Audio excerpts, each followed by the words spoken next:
નમસ્કાર ખેડૂત મિત્રો. આજે આપણે કોઈ પાક વિશે કે દવા વિશે કે કોઈ ખાતર વિશે વાત નથી કરવાની. આજે ખાસ તો તમને સાવધાન કરવા માટે આ વિડીયો બનાવું છું. હવે કાલે લગભગ બપોરના 2 વાગ્યા આજુબાજુ એક વોટ્સઅપની અંદર મારી પાસે ફરતી એક ફાઇલ આવી છે, જેનો ફોટો તમને બતાવીશ. હવે એની અંદર પીએમ કિસાન રજિસ્ટ્રેશન 2026 નામ ઉપર લખેલું છે ફાઇલની અંદર. હવે સામાન્ય રીતે આવું કંઈક વોટ્સઅપની અંદર આવે એટલે આપણને એવું લાગે કે ભાઈ કંઈક નવી યોજનાઓ હશે, સબસિડીનું કંઈક હશે, હાલો ડાઉનલોડ કરીએ. એટલે આવી કોઈ પણ ફાઇલ તમે ડાઉનલોડ કરશો એટલે શું થશે ખબર છે? તમારો ફોન હેક થઈ જશે. મારી સાથે કાલે આવું જ થયું. લગભગ 2 વાગ્યા આજુબાજુનો ટાઈમ હતો અને મારા મોબાઈલની અંદર એટલે કે વોટ્સઅપની અંદર આવી એક ફાઇલ આવે છે, એપીકે ફાઇલ, જેનો ફોટો તમને સ્ક્રીન ઉપર બતાવું છું. હવે આ એપીકે ફાઇલનું તમે નામ જુઓ, પીએમ કિસાન ન્યૂ રજિસ્ટ્રેશન 2026. એટલે આ જે હેકર, જે આપણે ટેકનિકલી ભાષા કહીએ ને સાયબર સિક્યુરિટીની ભાષા, તો જે વ્યક્તિ આ કરે છે એને હેકર કહેવાય. જે શું કરે, તમારા ફોનને હેક કરશે. એટલે આનો ઉદ્દેશ એ હોય કે હું તમારો ફોન હેક કરી લઉં, તમારા ફોનમાં કિંમતી જે વસ્તુ હોય, ડોક્યુમેન્ટ્સ હોય કે બેંક રિલેટેડ કોઈ પણ તમારું એકાઉન્ટ હોય, મોબાઈલ નંબર છે, લિંક જ હોય આધાર કાર્ડ સાથે કે બેંક સાથે, તો તમારે ખાતા ખાલી કરવાની વાત છે. એટલે સામાન્ય રીતે જે ખેડૂત જે છે ને એ આવી સ્કીમની અંદર ફસાઈ જતો હોય છે. એને કંઈક નવું લાગે કે ભાઈ સબસિડીનું કંઈક હશે, કંઈક નવી કંઈક યોજનાઓ હશે, ચાલો ડાઉનલોડ કરીએ. હવે એક વખત આ વસ્તુ તમારા મોબાઈલમાં ડાઉનલોડ થઈ ગઈ ને પછી તમે તમારા મોબાઈલમાં ઝીરો કંટ્રોલ હશે તમારો, તમે કોઈ વસ્તુ મેનેજ નહીં કરી શકો. એટલે આ જે વ્યક્તિ, આ જે હેકરો જે છે, જે આવા ફ્રોડ કરે છે, છેતરપિંડીઓ કરે છે, એ એવી રીતે માઇન્ડસેટ વાપરતા હોય કે ખેડૂતોને એટલી બધી નોલેજ ન હોય, ભણેલા ન હોય, તો આપણે એને લાલચમાં નાખીએ. અને ટેકનિકલી ભાષામાં છે ને આ ઘણા બધા એટેક આવે અને આ એટેકને ફિશિંગ એટેક કહેવામાં આવે. આ જે પ્રકારનો એટેક થયો છે એને ફિશિંગ એટેક કહેવાય. જે સાયબર સિક્યુરિટીની ભાષામાં કહું તો એને ફિશિંગ એટેક કહેવાય. હવે આની અંદર એને પ્રયત્ન કર્યો કે ભાઈ હાલો ઉત્તમભાઈનામાં નાખીએ, આપણે હેક કરી નાખીએ.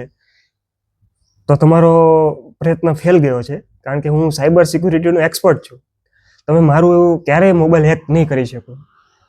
કોઈ પણ જગ્યાએ તમે બેઠા હશો, કદાચ તમે મારો જે વિડીયો જોતા હશો, તો તમે ભૂલી જાજો કે તમે મારો મોબાઈલ કે મારી કોઈ પણ ડિવાઇસ હેક કરી શકો. Because I am on cyber security expert. મને હેક ક્યારેય નહીં કરી શકો. આ તો તમે વોટ્સએપમાં મને ફાઇલ મોકલી, આ તો બહુ નોર્મલ વસ્તુ છે. અમારે અહીંયા હું ગયો હતો એક વખત, જૂનો લગભગ 2-3 મહિના પહેલાની વાત છે. એ વ્યક્તિ મારા આધાર કાર્ડનું એક્સેસ લેવા માંગતો હતો, એટલે મારા હાથના ફિંગરપ્રિન્ટ એ મશીન ઉપર લેતો હતો. વિડીયો કેવાયસી કરતો કે ભાઈ ડાબી બાજુ જુઓ, જમણી બાજુ જુઓ, આંખ પટપટાવો, 2 અંગૂઠા મૂકો, આ મૂકો, તે મૂકો. અડધો કલાક મથ્યો તો પરસેવો લાવી દીધો હતો મેં એને કે ભાઈ આ ન થાય, ખબર નહીં આ ભાઈ કેવા છે, શું છે, કઈ ખબર જ નથી પડતી, આનું આધાર કાર્ડનું એક્સેસ જ નથી થતું. આધાર કાર્ડ એવી વસ્તુ છે કે તમારા કોઈ પણ વસ્તુ હારે લિંક જ હોય. મોબાઈલ નંબર હારે લિંક હોય, બેંકના ખાતા સાથે લિંક હોય, પાન કાર્ડ સાથે લિંક હોય, ચૂંટણી કાર્ડ સાથે લિંક હોય, બધું આધાર કાર્ડ સાથે લિંક હોય તમારો ડેટા. એ મારો આધાર કાર્ડનો ડેટા એક્સેસ કરવા માંગતો હતો. પરસેવો લાવી દીધો હતો, 2 વ્યક્તિ લઈને આવ્યો હતો. છેલ્લે મશીન બદલી નાખ્યું, ભાઈ મશીન બદલો, મશીનમાં કંઈક ફોલ્ટ લાગે છે, આ ભાઈની ડિટેલ કેમ એક્સેસ નથી થતી.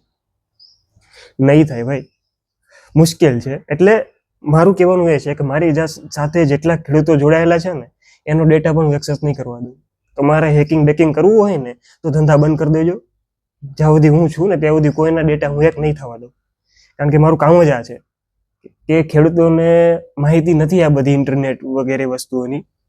તો તમને એવું લાગે છે કે ભાઈ હું ફ્રોડ કરી લઉં, ડેટા લઈ લઉં, હેક કરી નાખું. જે ખેડૂતો મારી સાથે જોડાયેલા છે ને નહીં થવા દઉં. વોર્નિંગ હું આપી દઈશ, દરેક ખેડૂતનું સાવધાન તો કરી જ દઈશ કે આનાથી બચવાનું કેવી રીતે. એટલે તમારા ધંધા જે કરો છો એ બંધ કરી દેજો. કારણ કે 40-40, 45-45 ડિગ્રીની અંદર જે ખેતરમાં ખંભા ઉપર 15 લીટરના પંપ લઈને જે દવા છાંટવા નીકળે ને જે મહેનત મજૂરી થાય, માથામાંથી જે પરસેવો નીકળે ને એમાંથી જે 2 પૈસા કમાય ને, તમે એવું ધારતા હોય કે હું એનું એકાઉન્ટ હેક કરી લઉં, પૈસા ખાલી કરી લઉં, નહીં થવા દો. પરસેવો લાવી દેશે એટલું યાદ રાખજો, ધંધા બંધ કરી દેજો તમારે. એટલે કહેવાનો ઉદ્દેશ એ છે કે આવી કોઈ પણ પ્રકારની એપીકે ફાઇલો તમારા વોટ્સએપ નંબર ઉપર આવે તો કોઈ ડાઉનલોડ કરવાની નથી. હા, આમાં એક આ લોકો કેવી ખાસિયત હોય છે આ લોકોની કે આ જે ફાઇલો છે ને અજાણ્યા નંબર ઉપરથી નહીં આવે. અજાણ્યા નંબર ઉપરથી નહીં આવે, તમે કોઈકના સંપર્કમાં હશો એ જ તમને મોકલશે. હવે અમારે એક અહીંયા ભાઈ છે, સારી રીતે ઓળખું છું, રિલેશન સારા છે, ડેઈલી મળવાનું ને એવું પણ હોય છે. તો એમના વોટ્સએપમાંથી મને આવે એટલે મને તો સીધો વિશ્વાસ જ આવે ને, ભાઈ આ તો રોજનો માણસ છે, સાથે બેસતા ઉઠતા હોય, ચા પીતા હોય, બે વાતચીત થતી હોય આપણી બધી, તો એને કંઈક મોકલ્યો તો સારું જ હોય ને. એટલે જ્યારે આ ફાઇલ આવી એટલે મને તરત ડાઉટ ગયો કે એપીકે ફાઇલ છે, પીએમ કિસાન યોજના કરીને છે. ભાઈ મને તો ખબર પડી જ જવાની છે, આઈટી એક્સપર્ટ છું. મેં તરત ફોન કર્યો, ભાઈ તે મને શું મોકલ્યું છે? કે મેં તો કાંઈ મોકલ્યું જ નથી ભાઈ, હું તો બપોરે સૂઈ ગયો છું નેટ બંધ કરી. મને ખબર જ નથી કે નેટ ચાલુ કર્યું પછી મને ખબર પડી કે આ ફાઇલ મેં તમને મોકલી, કે તમને એકને નહીં, મારા વોટ્સએપમાં જેટલા પણ કોન્ટેક્ટ છે બધાને મારા વોટ્સએપમાંથી ગયા, મેં તો મોકલી જ નથી ગયા. મેં કીધું તમને આ ફાઇલ કોને મોકલી હતી? કે મને કહો કે મારા મિત્ર જે એને જ મોકલી હતી. હવે મેં કીધું તમારા ફોનમાં શું સ્થિતિ છે? ખબર નહીં કે ફોન આખો હેંગ મારે છે આખો, ખબર નહીં હું જે ચાલુ કરતો જ નથી એવું ચાલુ થઈ જાય છે, બંધ થઈ જાય છે. મેં કીધું તમારો ફોન હેક થઈ ગયો છે એટલે આ સ્થિતિ થઈ છે. એટલે આમાં કેવું થાય કે તમે તમારા મિત્ર સર્કલ છે એમના થ્રુ જ આવે, એમને તો ખબર જ ન હોય કે ભાઈ આ વસ્તુ મેં બીજા કોઈકને મોકલી છે. આપણને શું લાગે કે ભાઈ મને તો મારા મિત્રએ મોકલી છે, સારી જશે, પણ હકીકત એને ખબર જ નથી હોતી કે ભાઈ મારા વોટ્સએપ નંબરમાંથી બીજાને આ મેસેજ ગયો છે કે એપીકે ફાઇલ ગઈ છે. એટલે આપણને એવું લાગે કે ભાઈ આપણા મિત્રએ જ મોકલી, કંઈક સારું જશે ને, કરો ડાઉનલોડ. પણ હું તમને વોર્નિંગ આપું છું, કોઈ પણ પ્રકારની એપીકે ફાઇલ વોટ્સએપની અંદર આવે તો મહેરબાની કરીને કોઈએ ડાઉનલોડ કરવાની નથી, ગમે એવી યોજના હોય તોય નહીં. કોઈ લિંક આવે લિંક ઉપર ક્લિક નથી કરવાનું, બરાબર? મારા ખેતી રિલેટેડ તમે વિડીયો જોતા હશો કે આ દવા વાપરો, આ ખાતર વાપરો, એમાં તમને જોવાની મજા આવે કે ન આવે, વિડીયો તમે બીજા કોઈ ખેડૂતને મોકલતા હોય કે ન મોકલતા હોય એ દૂરની વાત છે, પણ આ વિડીયો ખાસ તમે તમારા વોટ્સએપમાં કે ફેસબુકમાં કે તમે જે કાંઈ સોશિયલ મીડિયા વાપરતા હોય એમાં શેર કરજો, કારણ કે આ એક પ્રકારની ઝાડ છે, ફસાઈ ગયા તો પૂરું. આની માહિતી દરેક ખેડૂતને હોવી જરૂરી છે. ખેડૂત ભોળો છે એટલે મને દયા આવે, લાગણી છે ખેડૂતો સાથે, એટલે કોઈ સાથે મારે આવું ફ્રોડ થાય મને પસંદ નથી, એટલા માટે આ વિડીયો બનાવું છું. કોઈ ખેડૂતોએ આવી કોઈ પણ પ્રકારની એપીકે ફાઇલ ખાસ કરીને કોઈએ ડાઉનલોડ કરવાની નથી. હવે આજકાલ લગ્નની સિઝનો છે, એમાં પીડીએફ ફાઇલ ફરતી થઈ છે હમણાંથી. લગ્નના આમંત્રણ હોય, કંકોત્રી હોય, ઇન્વિટેશન હોય, તો એવી પીડીએફ ફાઇલ પણ આવે તો પણ ડાઉનલોડ નથી કરવાની. વોટ્સએપનું એક મને ફીચર ગમ્યું કે એ લોકોએ હવે અપડેટ કરી દીધું છે. વોટ્સએપને ખબર પડી ગઈ છે કે આવી રીતે ફ્રોડ થાય છે. હવે એ લોકો શું કર્યું છે, અંદર એ લોકોએ વોટ્સએપની અંદર એક અપડેટ આપી દીધું છે. આવી કોઈ ફ્રોડ ફાઇલો કે એવું કંઈક કોઈક મોકલે ને, તમે જેવી ક્લિક કરો ને એના ઉપર તો તમને મેસેજ આપી દે, ભાઈ આ હાર્મફુલ છે, આને ડાઉનલોડ ન કરતા. તમને સામેથી કહી દે છે કે ભાઈ આમાં ખતરો હોય શકે, આને ડાઉનલોડ કરતા નહીં. એટલે આ બહુ સારી વસ્તુ છે વોટ્સએપ તરફથી, સારું કદમ એ લોકોએ ઉપાડેલું છે. એમ છતાં તમે અંદર ગયા, ડાઉનલોડ થઈ પછી પૂરું, પછી તમારો મોબાઈલ આઉટ ઓફ કંટ્રોલ થઈ જશે, તમારા કહેવાય ને કંટ્રોલ બહારનો થઈ જશે તમારો મોબાઈલ, ઓટોમેટિક બધું ચાલશે.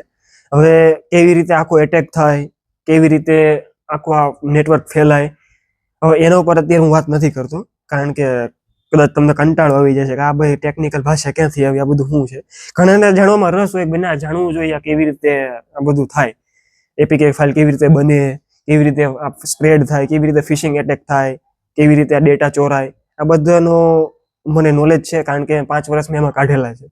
તમારે કદાચ જાણવાની ઈચ્છા હોય તો મને આ વોટ્સએપની અંદર કે આ તમે જ્યાં વિડીયો જોતા હોય, ફેસબુકમાં જોતા હોય કે યુટ્યુબમાં જોતા હોય, કોમેન્ટ કરજો મને અને કહેજો કે ભાઈ મારે જાણવું છે, તો હું આખી તમને ટેકનિકલ બધી માહિતી આપીશ કે આ લોકો કેવી રીતે હેકિંગ કરે છે અને કેવી રીતે આપણે બચવું અગર આપણો ફોન હેક થઈ ગયો છે તો શું કદમ લેવા. તો એના પર હું વિડીયો બનાવીને આપીશ. અને કોઈએ આવી એપીકે ફાઇલ કે પીડીએફ મહેરબાની કરીને ડાઉનલોડ ન કરતા. લગ્નના ઇન્વિટેશન કાર્ડ પણ આવે છે હવે પીડીએફ, કંકોત્રીને એવું આવે છે. બેટર છે કે ભાઈ તમારા ઘરે કોઈ પ્રસંગ હોય તો તમારે જ સમજવું જોઈએ કે ભાઈ આવી રીતે વોટ્સએપથી નવું હેકિંગ બેકિંગ થાય છે, તો આપણે જેને મહેમાનોને આમંત્રણ આપવાનું છે એને રૂબરૂ ફોન કરી દેવાનો ભાઈ, એટલે વાત પૂરી થઈ જાય કે ભાઈ આવી રીતે પ્રસંગ છે, તમે આવી જાજો. વોટ્સએપમાં હું નથી નાખતો, અને જો તમારે નાખવું હોય ને તો સારો ઉપાય આપું. તમારે છે ને નોર્મલ ફોટો મોકલવાનો, ડોક્યુમેન્ટ નહીં કરવાનું, જેપીજી કે પીએનજી જે ફાઇલ હોય. વોટ્સએપમાં સાદો ફોટો જાય એનાથી ક્યારે હેકિંગ ન થાય. તમે ડોક્યુમેન્ટ તમારા મોબાઈલની અંદર આવે, પીડીએફ આવે, ઝીપ ફાઇલ આવે, એપીકે ફાઇલ આવે, તો એમાંથી હેકિંગ થવાના ચાન્સ તમારા પૂરેપૂરા છે. નોર્મલ ફોટો આવે તમે એને ડાઉનલોડ કરો એમાં કાંઈ નહીં થાય. એટલે તમે તમારા ઘરે પ્રસંગ હોય, કોઈની કંકોત્રી, આજકાલ ડિજિટલ જમાનો થઈ ગયો છે ને ભાઈ, કોણ એ બધું છપાવે ખર્ચો કરે, વોટ્સએપમાં નાખી દો, સસ્તામાં પૂરું. સારું કહેવાય, ખરાબ વસ્તુ નથી. તો આવી રીતે તમે કરતા હોય તો નોર્મલ ફોટો નાખી દો તમે એને, તો એનાથી કોઈ હેકબેક થવાનું નથી. સામેવાળાને થોડુંક એવું લાગે ના ના ભાઈ એપીકે ફાઇલ કે એવી કોઈ ફાઇલ નથી, નોર્મલ ફોટો છે, ડાઉનલોડ કરીને વાંચી લેશે કંકોત્રી, પહોંચી જશે તમારે ત્યાં. તો દરેક ખેડૂતોને વિનંતી છે કે આવી કોઈ પણ પ્રકારની યોજના કે એપીકે ફાઇલ નામની આવે તો કોઈએ ડાઉનલોડ કરવાની નથી. ડાઉનલોડ કરી તો ફોન તમારો હાથમાંથી આઉટ ઓફ કંટ્રોલ થઈ જશે, એટલું યાદ રાખજો. એની ટાઈમ કદાચ તમારી સાથે એવું થઈ જાય, પછી આ તમને વિડીયો મળી ગયો હોય, તમને ઘણાને એવું હશે આમાં કે એને યાર આવું થઈ ગયું હશે પહેલેથી જ, મોબાઈલ હેક થઈ ગયો હશે પછી આ વિડીયો જોતા હશે, બરાબર. અને ઘણા એવા છે જે યારે નથી થયું, એના બહુ કામની વસ્તુ છે. તો ખાસ આ વસ્તુ ધ્યાન રાખજો. અને કદાચ તમને કોઈ પણ પ્રકારની મારા તરફથી સપોર્ટની જરૂર પડે તો એની ટાઈમ મને વોટ્સએપ નંબર છે, એમાં મેસેજ પણ કરજો, અથવા તો વોઇસ મેસેજ આવે, વોઇસ રેકોર્ડ કરીને મોકલતા હોય એમાં પણ કરજો. હું તમારી બને એટલી પૂરી મદદ કરીશ. આવું કદાચ થઈ જાય પછી શું કરવું એના માટે કે આવું હેક થઈ ગયું હવે શું કરવાનું, તો એના માટે કેવી રીતે બચવું, કેવી રીતે એને બાયપાસ કરવું, એ બધું તમને શીખવાડીશ. એનાથી તમે તમારા સિક્યોર સેફ થઈ જાવ, તમે સલામતી તમારી આવી જાય. પણ મેં તમને કહી દીધું કે ભાઈ આવું તમારે યારે થયું જ નથી તો તમારે આ બધી પ્રકારની જે પણ ફાઇલો આવતી હોય એ ડાઉનલોડ નથી કરવાની. અને જો ભૂલથી થઈ ગઈ તો હવે પછી આગળ શું કરવાનું એ કોમેન્ટ કરજો. એના ઉપર આખો એક વિડીયો આપી દઈશ તમને, એમાં શીખવાડીશ. અને કદાચ વિડીયો જોઈને ખ્યાલ ના આવે તો વોટ્સએપ નંબર છે, ફોન કરજો, બિંદાસ. મારા તરફથી તમને પૂરો સપોર્ટ મળશે, શીખવાડીશ તમને કે ભાઈ હવે શું કરવાનું આગળ. બસ આજનો વિડીયો આટલો જ હતો. આજે કોઈ ખેતીની કે એવી માહિતી મેં આજે નથી આપી, ટૂંક સમયમાં આપીશ. એક કોમેન્ટ મને હતી કે તલમાં ભાઈ આખું શેડ્યુલ આપો, તો તલનું આખું શેડ્યુલ હું આપી દઈશ. ખાતર સાથે કઈ દવા વાપરવી ને બધી મને કોમેન્ટ આવી હતી એક કુલદીપભાઈ તરફથી, તો એની હું વિડીયો બનાવવાની તૈયારી જ કરતો હતો, ત્યાં વચ્ચે મને આવું કંઈક થયું. એટલે એનો તલનો વિડીયો પણ આવી જશે. અને તમારી કદાચ રિક્વેસ્ટ હશે, ભાઈ વિનંતી હશે કે ભાઈ આ હેકિંગ રિલેટેડ એકાદો વિડીયો બનાવી દો, તો એનો પણ એક વિડીયો હું તમને બનાવીને આપી દઈશ. બને એટલો આ વિડીયોને શેર કરજો, કારણ કે આ ખેડૂતોને શું એટલી બધી માહિતી ટેકનોલોજીની નથી હોતી, એટલે એનો મોબાઈલ ને બધા કિંમતી ડેટા ને બધું હેક થવા કરે. આ વિડીયો એટલીસ્ટ એને મળી જાય તો ખબર પડે કે ભાઈ આવું ભાઈ આવે તો મારા મોબાઈલમાં તો ડાઉનલોડ નથી કરવાનું, બરાબર. તો આજનો વિડીયો આટલો જ હતો. કોઈ પ્રશ્ન હોય, ડાઉટ હોય તો કોમેન્ટ કરીને પૂછજો, ગભરાતા નહીં. આનાથી ગભરાવાની કોઈ વસ્તુ નથી. એ ભાઈ ટ્રાય કરી કે ચાલો ઉત્તમભાઈને મોબાઈલ હેક કરીએ, નહીં થાય. ગમે એટલા પ્રયત્ન કરશો ઉત્તમભાઈનો મોબાઈલ હેક નહીં થાય, કારણ કે હું સાયબર સિક્યુરિટીનો એક્સપર્ટ છું માણસ ભાઈ. 5 વર્ષ મેં એની પાછળ કાઢેલા છે. તમે નહીં કરી શકો. તમે આ બધા ધંધા બંધ કરી દેજો જે પણ કરતા હોય. સામાન્ય રીતે આ લોકોને પકડવા મુશ્કેલ છે, કારણ કે આ લોકો છે ને ટોર નેટવર્ક યુઝ કરતા હોય. 100માંથી 95% ચાન્સ એવા છે પકડાય નહીં, 5%માં પકડાય તો પકડાય. આ બધા વ્યક્તિ જે આ બધા હેકિંગ બેકિંગ કરતા હોય ટોર નેટવર્કનો યુઝ કરે એટલે પકડવા મુશ્કેલ હોય આ લોકોને. પણ આપણે આપણી રીતે સાવધાની રાખવાની, એ લોકોને ચાન્સ દેવાનો જ નહીં કે આપણો મોબાઈલ હેક કરી શકે. આપણે એટલું નોલેજ હોવું જોઈએ, સમજાણું. એટલે ખરેખર આ વસ્તુનો મારે વિડીયો તો બનાવવો જોઈએ કે આખો એક વિડીયો બની જાય કે કેવી રીતે આ લોકો હેકિંગ કરે.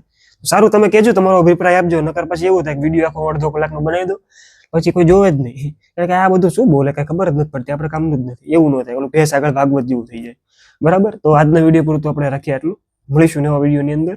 અને આવીશું. હવે કોમેન્ટ હતી કુલદીપભાઈની, તલનું શેડ્યુલ ટૂંક સમયમાં આપી દઈશ, થોડોક સમય આપજો. મળીશું નવા વિડીયોની અંદર. જય હિન્દ, જય ભારત.